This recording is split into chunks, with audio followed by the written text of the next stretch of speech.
So VeryDarkMan did a video about the issue that happened between the EFCC and the doctor in Anambra State, that the doctor allegedly unalived EFCC officials because they came to his house in the night. There are some things that VeryDarkMan said which I do not totally agree, and I have my reason. Well, anyway, it is normal not to agree with people. This is the reason why I do not 100% agree with VeryDarkMan. Anyway, let me explain. Before I continue, I need to say this categorically.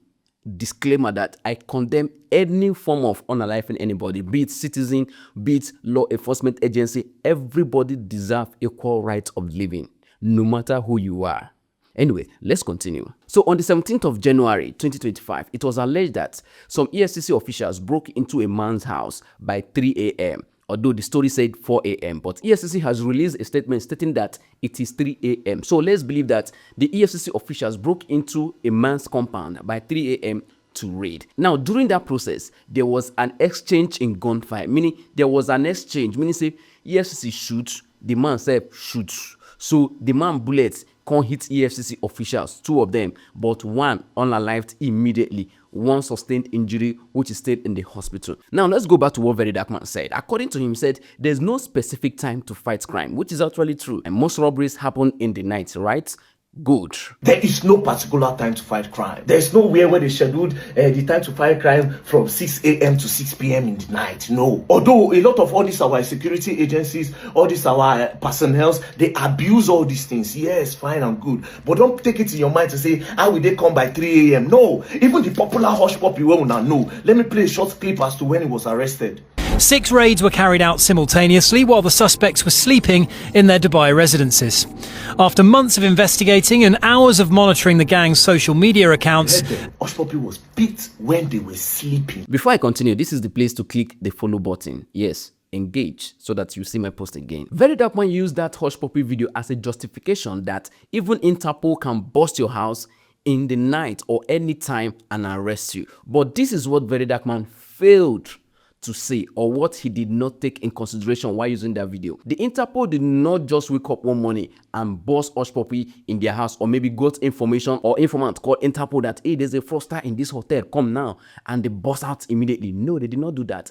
According to that same video, if you listen well, he says that after months, 4 months of monitoring, investigating Hush Puppy, meaning that they've been investigating this guy, they've had concrete evidence, they followed his social media lifestyle, they had everything, they've tracked him down. In fact, it was even the Interpol that tracked his location, not an informant. In less than just 4 months, Dubai's police force was able to solve the new operation dubbed Fox Hunt 2, where 12 other gang members were also arrested. Remember, that raid was carried out by Interpol, meaning that it's not one country. It was a joint operation, meaning that they've been investigating this guy. And that is why when they carried out that raid, remember that raid was not one raid, though. It was going on the same time, meaning that they've already planned it, they've investigated, they've had their evidence, they have where their locations are, how they were operating, and they agree that this time we move. And they raided them all the same time. And that is why they were able to arrest Hush Puppy, they arrested Woodbury, they arrested other 14 people which they did not mention. So if you are comparing that of Hush Puppy to the EFCC raiding, it is wrong. It is wrong.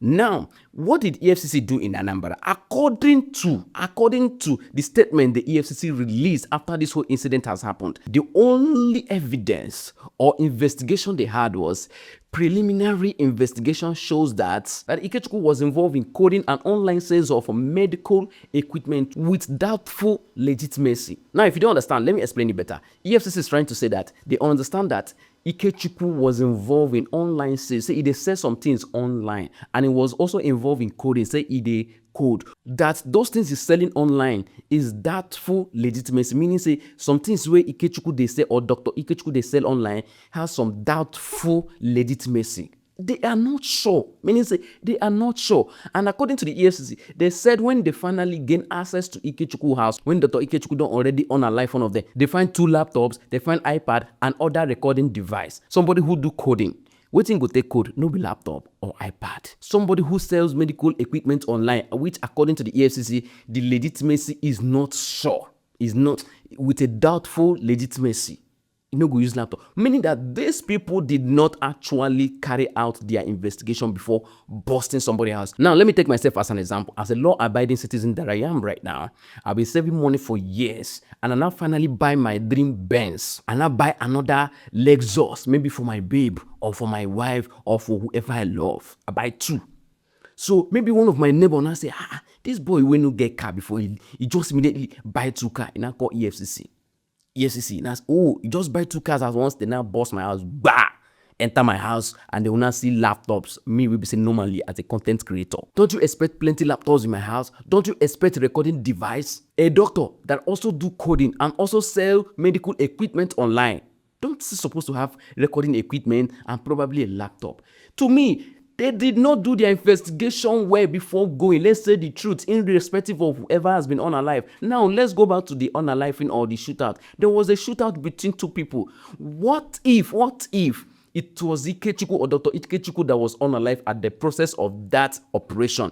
I hope Nigerians, VDM, I hope, okay, I know VDM, you will still talk about it, but I hope Nigerians will be saying the same thing that EFCC unalived a suspect. I hope EFCC will release a statement stating that one of their officers unalived a suspect in an operation in midnight.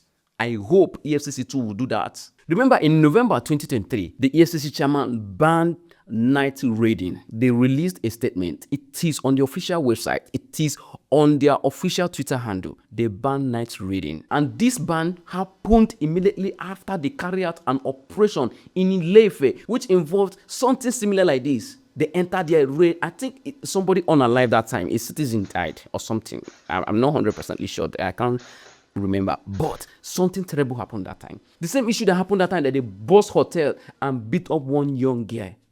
Beat the gay. As much as we're trying to be law-abiding citizens, it is important that the law enforcement agencies too do the right thing. Remember, this same EFCC had a shootout with Yaya Bello in Government Lodge. Oh God. Remember when the EFCC was chasing Yaya Bello? They declared Yaya Bello wanted. They were chasing Yaya Bello up and down, Yaya Bello up and down. Remember, there was a shootout between the EFCC officials and Yaya Bello security men, or which is also the Nigerian police, meaning that the two agencies had a shootout. No be between 2 cities, you know. EFCC, the one who arrested Yaya Bello. Police, the guy Yaya Bello. So EFCC shootout, and police too shoot back. Meaning that 2 Nigerian law enforcement agencies shot at each other. What if one person unalive at that process? I hope we will still be speaking this English here. Anyway, I'm just pointing out things that happened. So the only thing I want to really point out in VeryDarkMan's video is that he did not mention how long the Interpol took to go and arrest Hush Puppy. They didn't just bust Hush Puppy. They did their investigation for months before they went ahead. Anyway, that's just my own 2 cents, or my own 2, I don't know what you call it, but whatever you call it, tell me what you think in the comment section. But before you do that, please do not forget to enjoy your weekend. Thank you.